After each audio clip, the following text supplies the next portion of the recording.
ದೆಹಲಿಯಲ್ಲಿ ಬಹಳ ಚೆನ್ನಾಗೆಲ್ಲ ಆಯಿತು.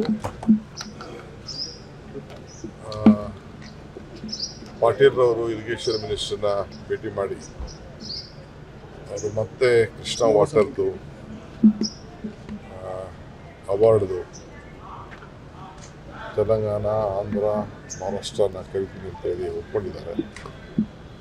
ಯಾಕೆಂದರೆ ಅಲ್ಲೂ ಯಾವ ಸುಪ್ರೀಂ ಕೋರ್ಟ್ ಆರ್ಡರ್ಸ್ ಇಲ್ಲ ಅದು ವಿಚಾರದಲ್ಲಿ.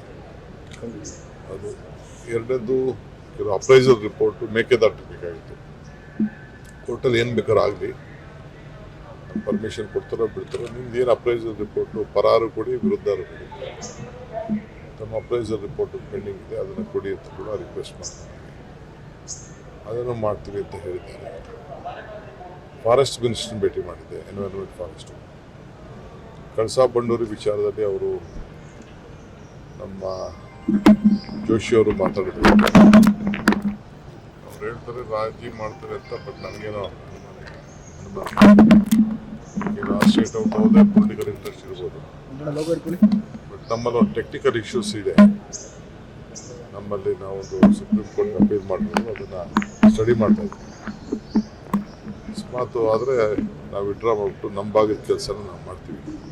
ಅವ್ರು ನಮ್ಮ ಸ್ಟೇಟ್ಗೆ ಶೋಕಾಸ್ ನೋಟಿಸ್ ಕೊಟ್ಟರು, ಸರಿ ಇಲ್ಲ ಅಂತ ಹೇಳಿದ್ದಾರೆ. ಬಟ್ ಕೋರ್ಟ್ಗೆ ಹೋಗೋದು ಅವಶ್ಯಕತೆ ಇಲ್ಲ ಅಂತ ಕೆಲವರು ಅಭಿಪ್ರಾಯ ಇದೆ. ಬಟ್ ಲೀಗಲ್ ಎಕ್ಸ್ಪರ್ಟ್ಸ್ ಎಲ್ಲ ಒಪಿನಿಯನ್ ಕೇಳಿ ಟೇಕ್ ಎ ಸ್ಟ್ಯಾಂಡ್ ಅಂತ. ಯಾಕೆ ನಾನು ಟೆಂಡರ್ ಎಲ್ಲ ಕರೆದುಬಿಟ್ಟಿದ್ದೀನಿ, ಅದು ಕೂಡ ಕೆಲಸ ಮಾಡಿದೆ ವಿಚಾರ. ಬಟ್ ಭಾಳ ಯಶಸ್ವಿ ಆಯಿತು ನನ್ನ ಇರಿಗೇಷನ್ ಡಿಪಾರ್ಟ್ಮೆಂಟ್ ಸಂಬಂಧಪಟ್ಟಂತೆ. ಅದು ಎತ್ತಿನೊಳೆ ಪ್ರಾಜೆಕ್ಟ್ಗೆ ಅದಕ್ಕೆ ನಾವು ಫೈಲ್ ಮಾಡಿದ್ದೆ. ಆ ಫೈಲ್ ಮಾಡಿದ್ದು ಕೂಡ ಈಗ ಕ್ಲಿಯರ್ ಮಾಡಬೇಕು. ಸೊ ಬಿಲ್ಡಪ್ ಮಾಡಬೇಕು. ಈ ಮಧ್ಯದಲ್ಲಿ ಕೆಲವು ಪ್ರಾಜೆಕ್ಟ್ಸ್ಗೆ ಅರ್ಜಿ ಹಾಕಿದ್ದೀನಿ, ಫಂಡ್ಸ್ಗೆ, ಸೆಂಟ್ರಲ್ ಗೌರ್ಮೆಂಟ್ ಫಂಡ್ಸ್ಗೆ. ಈಗ ಪಾರ್ಲಿಮೆಂಟ್ ನಡಿಬೇಕಾದ್ರೆ ಒಂದು ಸತಿ ಹೋಗಿ ಎಲ್ಲ ಎಂ ಪಿಸನ್ನು ಕರೆದು ಆ ಸಂಬಂಧಪಟ್ಟಂತೆ ಎಂ ಪಿಸ್ಗೆ ಮತ್ತು ಎಲ್ಲರಿಗೂ ನೀವೆಲ್ಲ ಒಟ್ಟಿಗೆ ಸೇರಿ ಸಹಾಯ ಮಾಡಬೇಕು ಅಂತ ರಿಕ್ವೆಸ್ಟ್ ಮಾಡ್ತೀನಿ. ಸರ್, ಎತ್ತಿನಹೊಳೆ ಯೋಜನೆ ವಿಚಾರವಾಗಿ ಲಕ್ಕನಹಳ್ಳಿಯಲ್ಲಿ ಡ್ಯಾಮ್ ಕಟ್ಟೋಕ್ಕೆ ಸಾಕಷ್ಟು ವಿರೋಧ ವ್ಯಕ್ತವಾಗ್ತಿದೆ ಸರ್. ಅಪ್ಪ, ಎಲ್ಲೇ ಏನೇ ಕೆಲಸ ಮಾಡೋದು, ರೋಡ್ ಮಾಡು, ಡ್ಯಾಮ್ ಮಾಡು, ಎಲ್ಲ ಮಾಡು, ಎಲ್ಲ ವಿರೋಧ ಮಾಡ್ತೀವಿ. ಅಂದರೆ ನೀರು ಬೇಕಲ್ಲ, ಎಲ್ಲರೂ ಒಂದು ಕಡೆ ಸ್ಟೋರೇಜ್ ಮಾಡಬೇಕಲ್ಲ. ಎಲ್ಲಿ ಸ್ಟೋರೇಜ್ ಮಾಡೋದು? ಮೊದಲು 15 ವರ್ಷದಿಂದ ಅಲ್ಲಿ ಗುರುತಾಗಿತ್ತು, 15 ವರ್ಷದಿಂದ ಗುರುತಾಗಿತ್ತು. ಈಗ ಅಲ್ಲೂ ಸ್ವಲ್ಪ ತೊಗೊಳ್ಳೋದು ಅಂತ, ಪಕ್ಕದಲ್ಲೂ ಕೂಡ ಲಕ್ಕೇನಹಳ್ಳಿ ಒಂದೇ ಅಲ್ಲ, ನಾವು ಕೊರಟಗೆರೆನೂ ಕೆಲವು ಭಾಗನ ತಗೋಬೇಕು ಅನ್ನೋದು. ಯಾಕೆ ನೀರು ಹೆಂಗೆ ಹರಿತದೆ ಅಂತ ಹೇಳೋಕ್ಕಾಗಲ್ಲ. ಸೊ ಅದಕ್ಕೆ ನಾವು ಅಲ್ಲೂ ಕೂಡ ಕೆಲವು ಜಾಗ ಹೇಳಿದ್ವಿ. ನಾನು ಪರಮೇಶ್ವರ್ ಹತ್ರ ಟೆಕ್ನಿಕಲ್ ಟೀಮ್ ಅವರನ್ನ ಕುಂಡಿಸ್ಕೊಂಡು ಮಾತಾಡಿದ್ದೀನಿ. ಅಲ್ಲೂ ಕೆಲವು ಜಾಗ ತೊಗೊಳ್ಳೇಬೇಕು. ಬರೀ ನಾವು ದೊಡ್ಡಬಳ್ಳಾಪುರ ಜಮೀನು ಮಾತ್ರ ತೊಗೊಳ್ಳೋದು ಅಂತಲ್ಲ, ಕೊರಟಗೆರೆ ಜಮೀನು ತೊಗೊಳ್ಳೇಬೇಕಾಗ್ತದೆ. ಅದನ್ನು ನೆಕ್ಸ್ಟ್ ಕ್ಯಾಬಿನೆಟ್ಗೆ ನಾನು ಮೂವ್ ಮಾಡ್ತಾ ಇದ್ದೀನಿ. ಹೈಕಮಾಂಡ್ ಕೂಡ ಭೇಟಿ ಮಾಡಿದ್ರಿ, ರಾಜಕೀಯವಾಗಿ ಏನು ಚರ್ಚೆಗಳಾಗಲಿಲ್ವಾ ಅಂತ? ರಾಜಕೀಯ ಏನಾಗ್ತದೆ, ನಮ್ಮ ಕಾರ್ಯಕರ್ತರಿಗೆ ಕೆಲವು ಸ್ಥಾನಮಾನ ಕೊಡಬೇಕು, ಆ ವಿಚಾರ ಚರ್ಚೆ ಮಾಡಿದ್ದೀವಿ. ಎಲ್ಲ MLAಗಳು ಅವರ ಅಭಿಪ್ರಾಯಗಳನ್ನು ಕೊಟ್ಟಿದ್ದಾರೆ. ನಾನು ಫಸ್ಟು ನಮ್ಮ ಪಾರ್ಟಿ ಆರ್ಗನೈಸೇಷನಲ್ಲಿ ಕೆಲಸ ಮಾಡಿರೋದು ತಾಲೂಕು ಲೆವೆಲಲ್ಲಿ ಮೆಂಬರ್ಗಳು, ಇನ್ನು ಉಳ್ಕೊಂಡಿದ್ದಂಥ ಚೇರ್ಮನ್ಗಳು ಕೆಲವರು ಮಾತು ಕೊಟ್ಟಿದ್ದು ಎಲೆಕ್ಷನ್ ಟೈಮಲ್ಲಿ, ಅಂಥವೆಲ್ಲ ಫಿಲ್ಅಪ್ ಮಾಡಬೇಕು ಅಂತ ಮಾತುಕತೆ ಫೈನಲೈಸ್ ಸ್ಟೇಜ್ ಬಂದಿದೆ.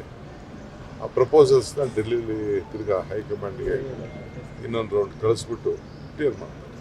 DK ಶಾಸಕರ ಬೆಂಬಲ ಮಾತ್ರ ಇದೆ ಅನ್ನುವಂಥ ಹೇಳಿಕೆಯನ್ನು CM ಉಲ್ಲೇಖ ಮಾಡಿದ್ದಾರೆ. ನಾನೊಬ್ಬ ಪಕ್ಷದ ಅಧ್ಯಕ್ಷನಿದ್ದೀನಿ. ಪಾರ್ಟಿಯವರು ಏನು ಹೇಳಿದ್ದಾರೋ ಅನ್ನೋದೇ ಮುಖ್ಯಮಂತ್ರಿಗಳೇ ಉಲ್ಲೇಖ ಮಾಡಿದ್ದಾರೆ. ನಾನು TV ನೋಡಿದೆ, ನನಗೆ ಸ್ವಲ್ಪ ಬ್ಯುಸಿ ಇದೆ. ಈ ಲಿಸ್ಟ್ ಎಲ್ಲ ಸುಮಾರು ಒಂದು 7,000 ಅರ್ಜಿ ಇತ್ತು. 7,000 ಅರ್ಜಿಗೆ 350 ಅರ್ಜಿ ತರಬೇಕಾಯಿತು. ಆ ವಿಚಾರ ಸ್ವಲ್ಪ ನಾನು ಕೂತ್ಕೊಂಡು ನೋಡ್ತಾ ಇದ್ದೀನಿ. ಸ್ವಲ್ಪ ಬ್ಯುಸಿ ಇದ್ದೆ, ಆದರೂ ನೋಡಿದೆ ನಾನು. ಅವ್ರು ಹೇಳಿ ಚೀಫ್ ಮಿನಿಸ್ಟ್ರು ಈಗಾಗಲೇ ಕೆಲವೆಲ್ಲ ಈಗ TV9 ಯಾವುದೋ ಒಂದು ರಿಪೋರ್ಟ್ಸಲ್ಲಿ ನೋಡಿದೆ. ಅವ್ರು ಏನು ಹೇಳಬೇಕು, ಎಲ್ಲ ನಿಮ್ಮ ಪ್ರಶ್ನೆಗಳಿಗೆಲ್ಲ ಅವರೇ ಉತ್ತರ ಕೊಟ್ಟಿದ್ದಾರೆ. ಸರ್, ಮುಂದೆ ಸಹ ನನ್ನ ನಾಯಕತ್ವದಲ್ಲಿ ಅವರೇ ಉತ್ತರ ಕೊಟ್ಟಿದ್ದಾರೆ. ಅವ್ರು ಉತ್ತರ ಕೊಟ್ಟು ತಿರ್ಗ ನಾವು ಪದೇ ಪದೇ ಮಾತಾಡೋದು ನಮಗೂ ಸೂಕ್ತ ಅಲ್ಲ, ನೀವು ಕೇಳೋದು ನಿಮಗೂ ಸೂಕ್ತ ಅಲ್ಲ. ಹೇಳಿದ್ರಿ ಐ ಹ್ಯಾವ್ ನೋ ಆಪ್ಷನ್ಸ್ ಅಂತ. ಈಗಲೂ ಅದೇ ಪರಿಸ್ಥಿತಿನಾ ಸರ್? ಈಗಲೂ ಅದೇ ಪರಿಸ್ಥಿತಿಯಲ್ಲಿ ಇದ್ದೀರಾ ಅಂತ ಹೈಕಮಾಂಡ್ ಭೇಟಿ ಮಾಡಿದ್ರಿ, ಮೊನ್ನೆ ಹೇಳಿದ್ರಿ. ನಿಮ್ಗೆ ಯಾಕೆ ನಮ್ಮ ವಿಚಾರ ಅಷ್ಟು ಯಾಕೆ ನಾವು ಗಾಬರಿ ಮಾಡ್ಕೊತಾ ಇದ್ದೀರಾ? ಗಾಬರಿ ನಮಗೆ ಇಲ್ಲ. ಗಾಬರಿ ಅಲ್ಲ ಡಿ ಕೆ ಶಿ ಅವರು ಸಿಎಂ ಆಗ್ಬೇಕಂತ ಹೇಳಿ ಬಹಳಷ್ಟು ಜನರ ಕೂಗಿದೆ ಸರ್. ಬಿಡಿ, ನೀವು ಕೆಲವು ನಿಮ್ಮಲ್ಲೂ ಎಷ್ಟೋ ಜನ ನಿಮ್ಗೂ ಏನೋ ಆಸೆ ಇರ್ತದೆ. ನಾನು ಏನು ಇದ್ರ ಬಗ್ಗೆ ಕಾಮೆಂಟ್ ಮಾಡಕ್ಕೆ ಹೋಗುದಿಲ್ಲ, ಕಾಮೆಂಟ್ ಮಾಡೋಂಥ ಅವಶ್ಯಕತೆ ಇಲ್ಲ. ಮಾತಾಡೋರ ಹತ್ರನೇ ಎಲ್ಲರೂ ಯಾರು ಏನೇನು ಮಾತಾಡಿದ್ದಾರೆ ಅವರೇ ಉತ್ತರನೂ ಕೊಡ್ತಾ ಇದ್ದಾರೆ, ಅವರೇ ಪ್ರಶ್ನೆನೂ ಕೊಡ್ತಾ ಇದ್ದಾರೆ. ನೀವು ಪ್ರಶ್ನೆ ಆಗ್ತಾ ಇದ್ದೀರಿ, ಅವರೇ ಉತ್ತರ ಕೊಡ್ತಾರೆ. ಸದ್ಯಕ್ಕೆ ನಾನು ಯಾವ ಉದ್ದಕ್ಕೂ ಉತ್ತರ ಕೊಡುವುದಿಲ್ಲ. ಅಲ್ಲ ಸರ್, ಅಂದ್ರೆ ಇನ್ನೊಂದು ಮಾತಾಡಿದ್ರೆ ಸರ್, ಪವರ್ ಶೇರಿಂಗ್ ಬಗ್ಗೆ ಯಾವುದೇ ಆಗಿರಲಿಲ್ಲ ಮಾತಾಡಿದ್ದಾರೆ. ಹೆಚ್ಚಿನ ಸುದ್ದಿಗಳಿಗಾಗಿ ನಮ್ಮ ಚಾನೆಲ್ನ ಸಬ್ಸ್ಕ್ರೈಬ್ ಮಾಡಿ.